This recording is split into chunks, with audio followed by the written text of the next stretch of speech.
you and I think are aligned. Um, I am so bullish on So TV. bullish. Yeah. In 2026, I'm so bullish on TV for a number of reasons. Number one, because of the way advertising has gone, it's essentially like in many cases, it may be three, four, five times cheaper than advertising on Meta. And Yeah. I don't exaggerate. I don't exaggerate with that. Also, because of what Universal has brought to the ecosystem, now one place you can get linear, you can get streaming, you can do it all in one place and space, and it's like buying paid media for search and social, which is Yeah. crazy. It kind of takes the mystery out of the equation, which I have frustratingly experienced myself. We have Daniel Druger, VP of Product at Universal Ads, who is bringing TV back in its fullest way to D2C e-commerce ever. Everybody, welcome inside of the show, Daniel Druger. Daniel, get in here. Let's go, guys. What a welcome! Oh my God, so excited to be here. That is what you deserve. How do I follow this Kool-Aid story though? And how do I get in on it? You just got to be on the interwebs, Daniel. Oh. I mean, just a man about the algo. You know what I'm saying? Those computers. I mean, Oh, yeah. and you know what? If some Kool-Aid, some localized, targeted Kool-Aid, It's true. Kool-Aid pineapple ads start showing up in the SoCal area, then I will know that you followed the story and you capitalized and started working with some local merchants, bringing the goods to the people of Southern California.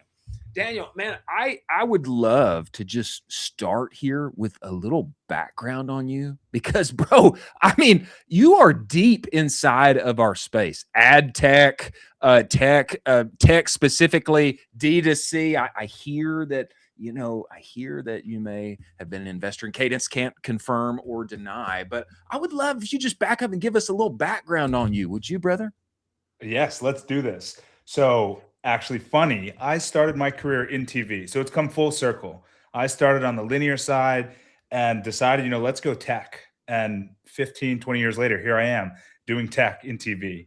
But have always been in the social space, helping brands drive outcomes, has always kind of been performance advertisers, the guys you guys are talking about, e-com operators, direct to consumer, right? When it was called just direct to consumer, mobile apps, folks that, when they spend money, we always refer to them as rational advertisers. They come out and they say, what am I getting out, for every dollar I put in? And if it's above $1, great. Let's turn on the spigot. If it's not, let's reevaluate. So spent time doing that at a tech startup that got sold, did it at Snap with, a host of really talented people. And that Snap Mafia is incredible these days. We started a business. I know you guys have had James Barrow on in the past. Yeah. And so started a business with him and some other folks, and then found our way to Comcast, building Universal Ads. And all of it is coming together of, how can we help direct to consumer, mobile app, just performance oriented marketers? How do we get them access to the biggest screen in the house, to the highest quality premium environment, the stuff that we're all watching, right? At night when we, want to zone out for a bit and get entertained and get a good story told to us. That's where we want brands to show up and help them show up there in a way that, they're used to with Meta, Google, and elsewhere. Love. Could you talk to us about some of those brands that have actually, used this type of, tool to leverage and say that, push that voice out even more? Could you talk a little bit about a couple of those brand stories? Yeah, I mean, we've had a few. So one, kind of a small, really rapidly growing company is called QB1. It's part of a larger business, but they really tap into the NIL market and go to schools and help them package products, white label products. Nice. And this one was for Quinn Ewers out of University of Texas. Oh yeah, let's go. Let's go.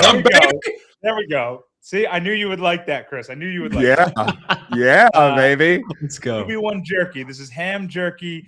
Quinn Ewers was in the commercials. Some of his linemen were in the commercials. This powered some of the NIL. And as they were making a push into college playoffs, this company bought specifically in Texas and the markets surrounding Texas that had really big fan bases, did it geographically, did it based on some audiences that they had data about, and they hyper-targeted.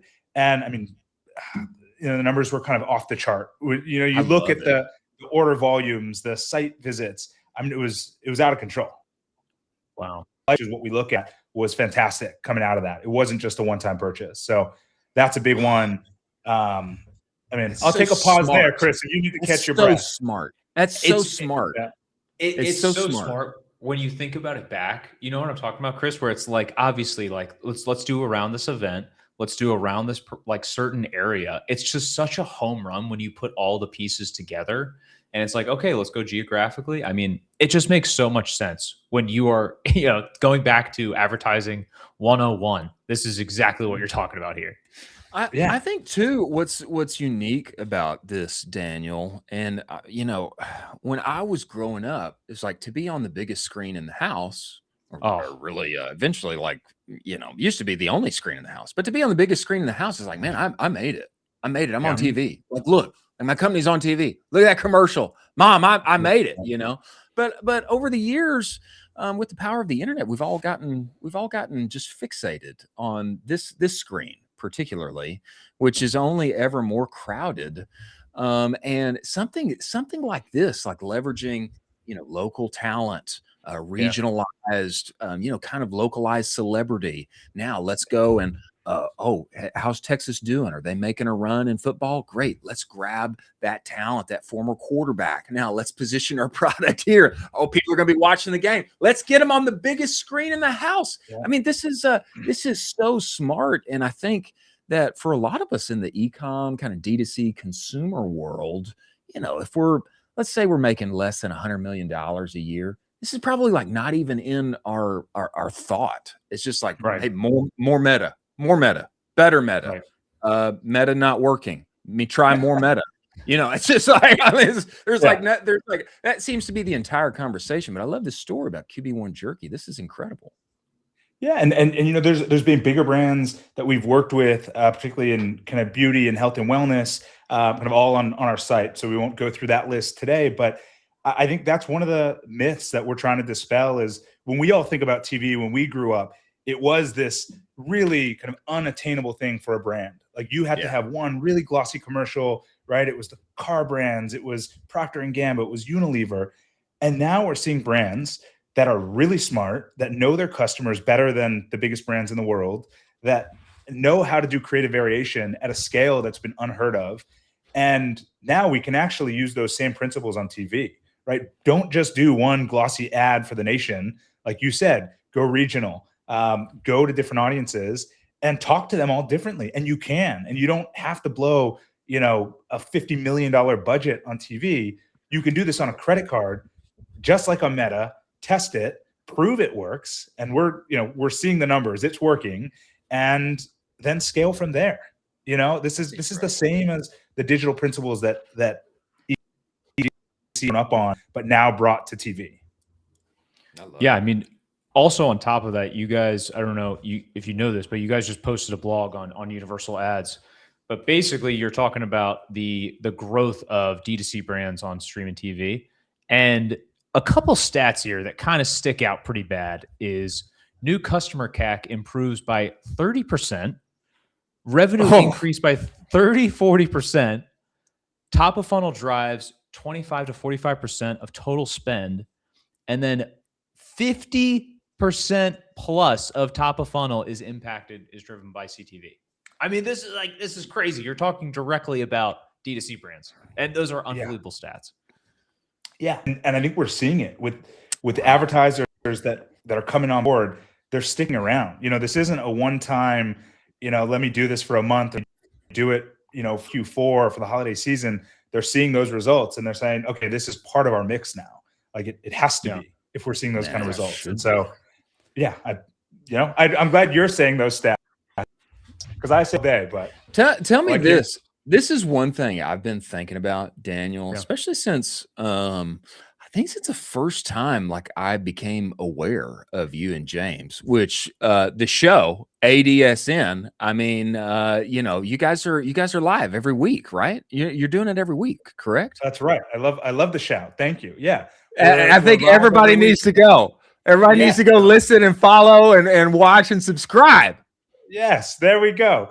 Yeah, ADSN. Every week we do a rundown. You know, we're trying to get to your level, but we feel good about it. And then we do some interviews, some with e-com founders, some with folks in the tech space and the ad space, and just trying to help people understand. I think just like you guys are for e-com, we're trying to do that for the ad tech and marketing tech. It's this black box, but it benefits everyone if folks understand what's happening and then can take that to a place like Universal Ads and take advantage of it and drive better value. That's a win for everyone. That's a win for everyone. And I have been thinking about TV specifically ever since I became aware of you guys and stumbled across you on the algo. There was a story. I'm wanting to ideate here with you. I mean, because I've been thinking about TV so much. There was a story that came out on Modern Retail about Clean Boss. Have you ever heard of Clean Boss? I haven't. Crazy. I'd never heard of them. I'd never heard of them. Crazy. Okay. Founded in 2020 by Joy Mangano and Pitbull, the artist. Okay. Okay. They are doing old school infomercials, just like the 90s, baby. I mean, just like you ripped who's Sham Wow out of the 90s. Okay. Yeah, Billy Mays. Okay. Just like you ripped them out of the 90s. They're doing old school infomercials. Brother, get this. Okay. 90% of their D2C sales every day come right after their infomercial ends, within 60 seconds of their infomercial ending. 90% of their daily sales on their website come from this. And so I bring this up, number one, because it's incredible. Number two, I have heard that you guys have a 90, like a longer kind of inventory placement, like 90 seconds, something like this. Man, my idea coming out of this is what I want to see is I want to see D2C brands go old school mini infomercial. Let's take 90 seconds and show that thing and sell it hard, baby. Go for it. Because I mean, Clean Boss is the proof here that this kind of like old school TV is back. Like it's still here. Like the opportunity exists. And I thought I was just thinking, man, that 90-second inventory mini infomercial and sell, baby, sell. I think that could be bananas if somebody goes in on that. Your thoughts? I love it. I mean, that's what we're honestly trying to push. We're trying to, again, people have this vision that, TV commercials are fit a certain way. They're this 15 or 30-second ad and they have to follow this specific cadence. But we've seen it on Meta and Google e-commerce advertisers. They're better storytellers than many traditional advertisers. And they're more creative. And we want to bring that to TV, whether it's an like a pseudo infomercial in 90 seconds, whether someone talking to the camera in the fourth wall, whether it's using AI, whether it's doing animation. TV commercials, we don't know what works, right? We think we do, but what works is what resonates with the customer. And so we're trying to tell our advertisers, push the boundaries the same way you are on Meta. Go test a bunch, put a little spend behind it all, and let's see what works. And it may not be what you think. And it could be this 90-second ad, right? This 90-second pseudo infomercial. So like, that's where we get so excited is, yes, you've got 30 or 90 seconds, but I don't know, let your creativity take over. You have some freedom and like go do something interesting. I totally dig that. Daniel, you're not also just a TV man. You've been an investor for over 7 years, which is absolutely wild. And your list of companies you've invested in is unbelievable. Also, some of those companies have been acquired. It seems like every company you go and work for gets acquired, as in you are the golden goose of acquisition. Daniel's the golden goose. Midas touch, baby. I don't know about that. That is it. Yeah. What is the difference in companies that get acquired and companies that don't get acquired? What are those different kind of attributes and how they're operating? I mean, I think the founders, I think a lot of the founders that I've met and you guys mentioned talking a different cadence, but I mean, this one's crushing too. It's cadence. Oh, is that a different cadence? It's not the drink. It's a cadence. Okay. It's a travel unit, but I mean, they've got a proprietary kind of magnet that it kills for travelers and keeping lotions and shampoo. Stephanie Hahn, shout out to her. I mean, she's one example. I mean, the operators are just on a different level, right? Like they see it. The creativity, but the P&Ls, they understand the logistics, right? They are in every part of their business, living, breathing. It's like they operate differently. I mean, you meet these people, and I know you guys have met hundreds, maybe thousands. You meet them and you immediately recognize it. You say, okay, you're different. Something is different about how you're operating this business and how you approach it. And I think those are the founders that, you bet on. And Stephanie's one, Shizu Kusa, who does Apothecaries, another, Albert Matheny, who did ProMix. I mean, there's a long list of them that I was fortunate enough to meet, and they let me on the cap table. But you meet them, and they're just operating differently. Yeah, I totally agree with this. I mean, Chris and I have had some folks on the show where immediately afterwards, I talked to Chris and I'm like, can we just give that person all of our money? Because I'm just not going to bet against them. No, so they will somehow figure it out. Just from that conversation, you're like, and you get fired up too. You leave that conversation, you're like, oh my gosh, they're going to do it. They're going to freaking do this thing, and it's going to crush. And I'm just so excited. I think a great example of that was a guy we had on the show just yesterday, Adi, the 19-year-old, or was that yesterday? Oh my gosh. I watched that one. Oh my God. Yeah. 19-year-old CPG founder. He's like the Zuck of protein bars. Just dropped out. It's just dropped out of Cal. Some people you see and you just know. Daniel, tell me this, man. Rest of the year, 2026, and what are you excited about? What are you hyped up about? TV. What are you guys doing that you really see some opportunity you want to capitalize on? What's getting you going when you're looking at the rest of the roadmap? We're gonna have to do a whole nother segment for everything, but I think there's a few. I think on the creativity piece, we've got some things in the next few months. I can't share. Push the limits on what advertisers can and should be doing on TV. Super excited there. I think just more on the measurement and optimization. People think about TV as this top of funnel. We're going to flip that narrative, I think, of how brands can actually get those outcomes, and they can do full funnel marketing and really measure that success. We're doing a lot there. And then I think, for TV and for advertisers that are international, I think starting to break down barriers. I think TV is operated differently in every market, but we just launched the UK. We've got a handful of other markets that we're going to be open more to there. But it's all of that. We have to put this on par with how advertisers expect and e-commerce operators expect in the digital environment. There's no reason it should be different for TV. Right. It's a different medium. It's a different quality bar, but the buying experience should be the same for them. I love this. Daniel, you have to make us a promise that when you're ready to reveal that, could you debut it on the show? We need to debut. Our PR person might kill me, but yes, I'm going to make that promise. All right, let's go, baby. Hey, day of, whenever there's a release, day of, we need you here on the show talking about what's coming, what's here, what's unveiled, what's finally available. I will say, so compelling for me. With Comcast, Universal Ads, you reach 90% of U.S. households. The unfortunate thing is that the social channels that we're all used to, you can't reach that many. You can't. And, the number on Meta is stinted. Most of that growth has come in other markets over the past few years. And the ability to reach more of exactly who you want to at a great price on the biggest screen in the house is just so compelling to me. TV is back. Tell us this, Daniel. Everybody who wants to find you, follow you, listen to ADSN, be in tune, talk with Universal Ads. Where do they go? Who do they talk to? What's that? There's a lot there. So visit us, universalads.com. Reach out to me directly on LinkedIn, Daniel Druger, or Twitter at Daniel Druger. We'll get you guys some credits. We'll get you onboarded. We'll get you connected to somebody to help this process, make it super easy. And then ADSN every week. Follow on Spotify, follow on YouTube. And gentlemen, this has been an absolute pleasure.